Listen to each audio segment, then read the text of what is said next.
హిందూ ఆలయాలు హిందూ దేవుళ్ళు అంటే జగన్ కి ఎంత చులకనో మరొకసారి రుజువైంది. తిరుమల కల్తీ నెయ్యి వ్యవహారంపై మాట్లాడుతూ జగన్ కనీసం తిరుమల పేరు పలకడానికి కూడా ఇష్టపడలేదు. అదేదో లడ్డు అని మాట్లాడాడు.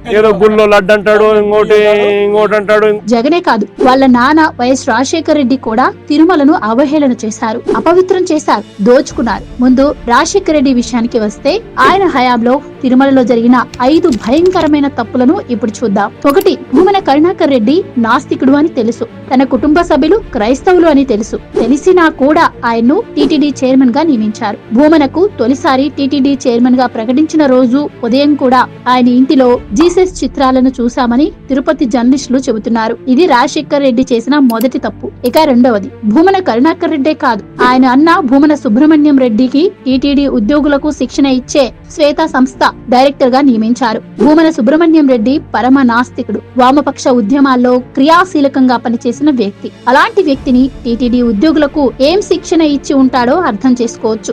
ఇది రాజశేఖర్ రెడ్డి తిరుమలకు చేసిన మరో ద్రోహం. ఇక 3, కల్తీ నెయ్యి కేసులో ఆరోపణలు ఎదుర్కొంటున్న ధర్మారెడ్డిని కూడా టీటీడీ అధికారిగా మొదట నియమించింది రాజశేఖర్ రెడ్డి. కేంద్ర సర్వీసుల్లో ఉన్న ఆయన్ను తిరుమలలో ప్రత్యేక అధికారిగా రాజశేఖర్ రెడ్డి నియమించాడు. ధర్మారెడ్డి ఐఏఎస్ అధికారి కూడా కాదు. ఐఏఎస్, ఐపీఎస్ ఇలా ఆల్ ఇండియా సర్వీసుల్లో 11వ ప్లేస్ లో ఉంటుంది ఐడిఎస్, అంటే ఇండియన్ డిఫెన్స్ ఎస్టేట్ సర్వీస్. అలాంటి ఐడిఈఎస్ అధికారిని తీసుకొచ్చి తిరుమలలో ఐఏఎస్ అధికారులపై పెత్తనం చేయించారు. ఇది రాజశేఖర్ రెడ్డి చేసిన 3వ ద్రోహం. ఇక 4వది, ప్రొఫెసర్ వీణా నోబుల్ దాస్. పేరు వింటేనే ఆమె క్రిస్టియన్ అని అర్థమవుతుంది. ఆమెను రాజశేఖర్ రెడ్డి తిరుమల శ్రీవారి నిధులతో నడిచే శ్రీ పద్మావతి మహిళా విశ్వవిద్యాలయానికి వైస్ ఛాన్సలర్ గా నియమించారు. ఆమె వీసీగా బాధ్యతలు తీసుకోగానే యూనివర్సిటీలో వెంకటేశ్వర స్వామి, పద్మావతి అమ్మవార్ల చిత్రపటాలను తొలగించేశారు. విద్యార్థులను క్రైస్తవంలోకి మారమని ఒత్తిడి తెచ్చారు. మతం మారితేనే ఇంటర్నల్ మార్కులు ఎక్కువ వేస్తామని బెదిరించారు. మత మార్పిడి కోసం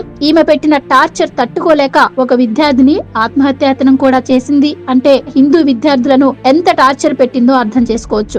ఈమెను వీసీగా నియమించడం రాజశేఖర్ రెడ్డి చేసిన 4వ తప్పు. ఇక 5వది, రాజశేఖర్ రెడ్డి మీద హిందువుల్లో తీవ్ర వ్యతిరేకతకు కారణమైన మరో నిర్ణయాన్ని చూద్దాం. ఇది అందరికీ తెలిసిందే. తిరుమలకు 7 కొండలెందుకు, 2 కొండలు చాలు అంటూ మిగిలిన 5 కొండలను చర్చిలు, మసీదులు, హోటళ్లకు కేటాయిద్దామని రాజశేఖర్ రెడ్డి ఆలోచించారు. దీనిపై హిందూ సంఘాలు తీవ్ర ఆందోళన వ్యక్తం చేయడంతో వెనక్కి తగ్గారు. ఇన్ని రకాలుగా రాజశేఖర్ రెడ్డి తిరుమలను అపవిత్రం చేశారు. భక్తుల మనోభావాలను తీవ్రంగా అవమానించారు. ఇక ఆవు చేలో మేస్తే దూడ గట్టున మేస్తుందా అన్నట్టు రాజశేఖర్ రెడ్డి కొడుకు జగన్ రెడ్డి కూడా తిరుమలను అన్ని విధాలుగా అపవిత్రం చేశారు. తండ్రి వారసత్వాన్ని కంటిన్యూ చేస్తూ జగన్ నాస్తికుడు అయిన భూమన కరుణాకర్ రెడ్డికి మళ్లీ టీటీడీ చైర్మన్ గా అవకాశం కల్పించారు. ఆయన అడ్డగోలుగా శ్రీవారి నిధులను దోచుకున్నారు. ఇది జగన్ కుటుంబం చేసిన 6వ ద్రోహం. రాష్ట్రానికి సేవ చేసిన ఎంతో మంది సీనియర్ ఐఏఎస్ అధికారులను పక్కన పెట్టి ధర్మారెడ్డిని వివిధ హోదాలలో 5 ఏళ్లు కొండ మీదే కూర్చోబెట్టారు. తిరుమల చరిత్రలో తొలిసారిగా